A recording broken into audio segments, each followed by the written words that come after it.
Hello, thank you for joining us. My name is Mónica Vanessa Martínez Cabrera, and today I will be talking about a research I'm currently doing.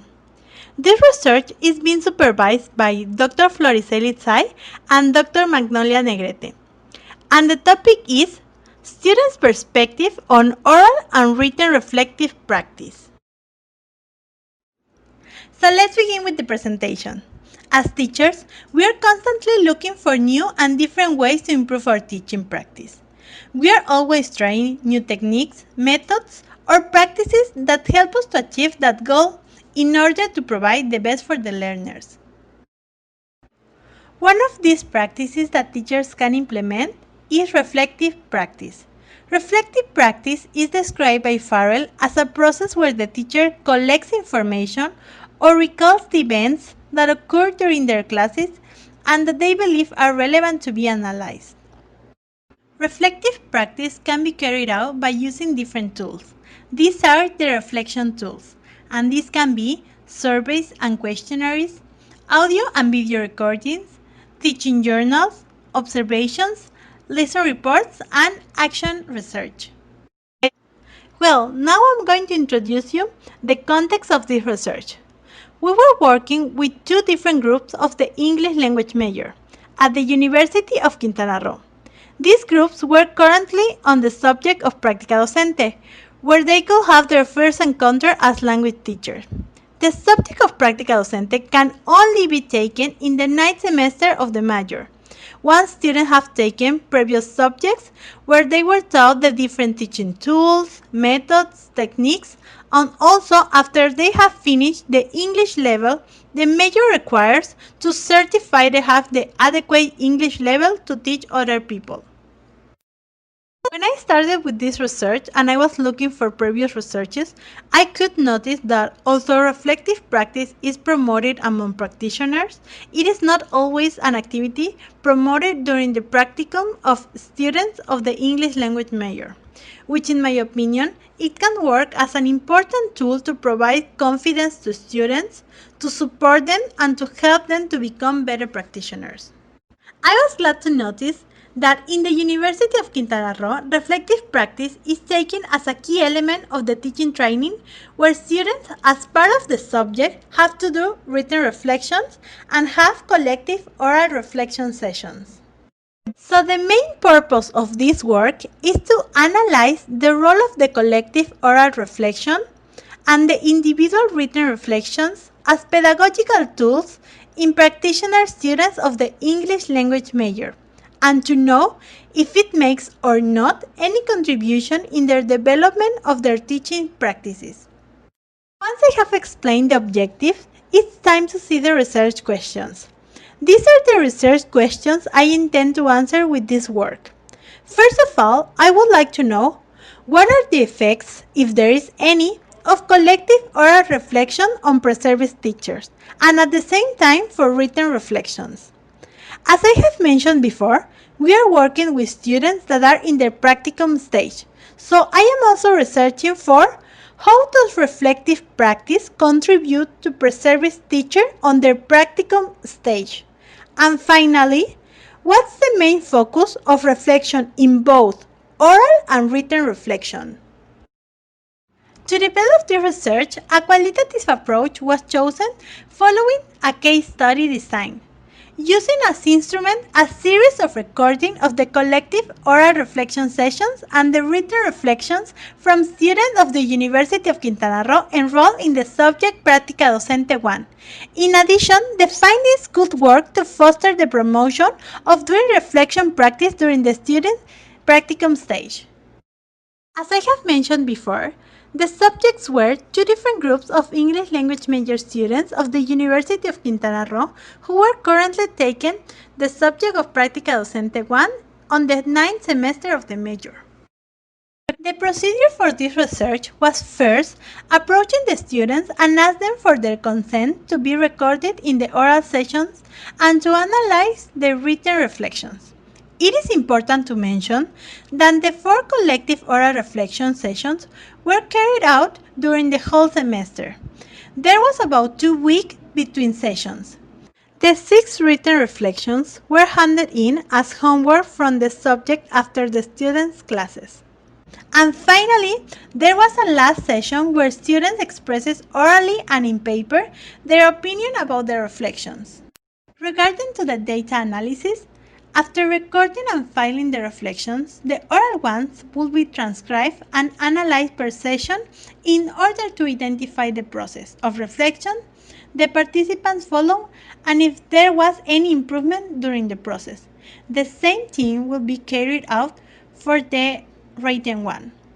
All of this information will be analyzed in order to identify the different levels of reflection the students developed, as well as the main focus regarding to the teaching practice.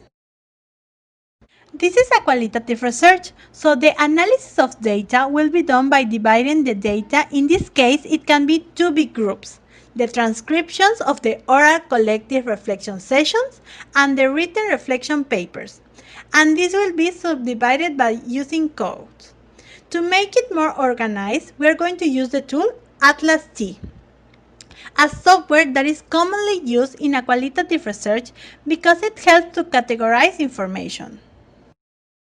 As I mentioned before, this research is still in process, so we only have the preliminary results from the data collections. Before I show the results, I would like to explain how the reflections were done in classes. In both types of reflections, students were free to express how they felt about the practices, to mention the drawbacks they had and how they managed them. In the collective oral sessions, the students were guided by the teacher to talk about their classes. Students could also provide feedback to their classmates or to give advice between each other. The teacher was in charge to build a friendly environment where students could feel they were having this session to support each other. The journals were handed in weekly. The teacher returned the student reflection every week with comments providing advice. The intention for this is to make students feel supported by their teacher. The preliminary results from the written reflections let us see the progress of the students at the moment of writing the reflections. As we can see in this comparison of two extracts from two different written reflections of the same student, in the first one we can notice how at the beginning the student only described the activity without any reflection and just focusing on describing the activity itself. The second extract is from the same student in the fifth written reflection, where now we can see how the student reflects about the purpose of the activity and also he explained why he did it like that.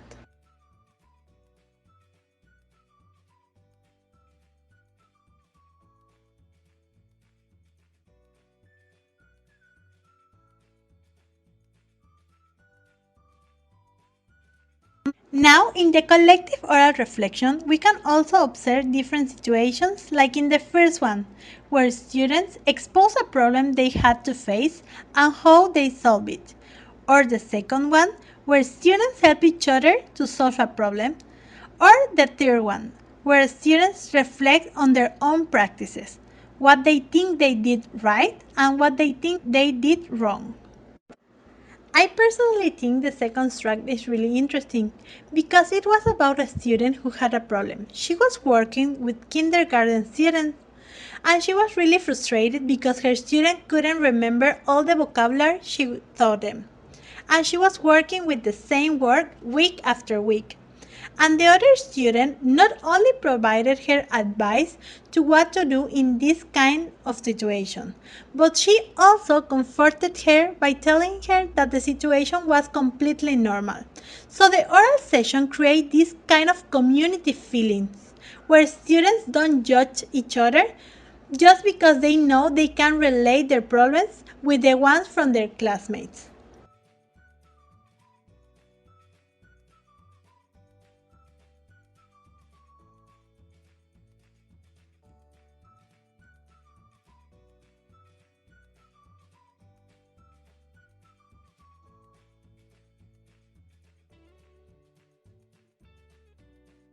There are some differences between the oral sessions, reflections, and the written reflections. For example, first one, there is less participation in the oral reflection because there is not enough time to everybody to participate, and sometimes students are shy to express their feelings. They don't feel the confidence to express their feelings with their classmates. Maybe they forget about what they want to talk, so sometimes there is not enough participation from the students. While in the case of the written reflection, they have to do it because it's part of their homework. So all of them have to participate. When we write, we tend to be more concise in what we are talking about. So sometimes in oral sessions, students tend to add more things and tend to make their participation longer by just expressing one situation per student, while in the written reflection, they can write about more than one situation and they can expose all the situations they had to face and how they solve it. Also, when students are in the oral session, they have the opportunity to express beyond the words. They can express their feelings with gestures and sounds, which makes it more dynamic and maybe makes them feel more confident to know that the people that are listening to them are understanding how they felt. We are also analyzing the students' opinion about the written and oral reflections. They express their opinion about their preference between both of them. As we can see in the tracks, the one that preferred the written one expressed they prefer them because they didn't have to talk and express themselves in front of their classmates due to the fact they didn't have enough confidence to do it. They mentioned that in written one they could also include more information and that they had more time to reflect and organize their words.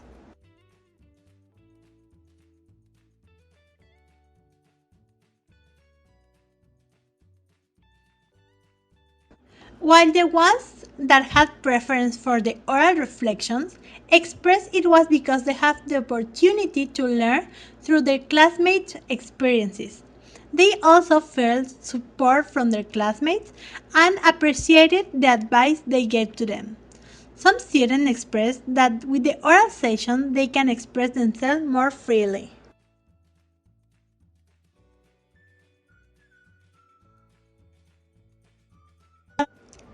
I would like to highlight this opinion from a student that mentioned that although he preferred the oral session, he knew sometimes you could forget to mention things because of the lack of time, because you are shy to talk in public, or just because you forget.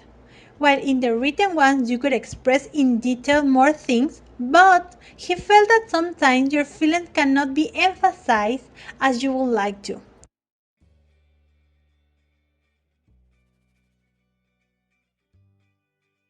I would like to finish the presentation with this because it not only shows how the students feel and perceive both reflective tools, it shows how they think the benefit and the drawback from both. The level of reflection the students can reach by doing two different reflection tools.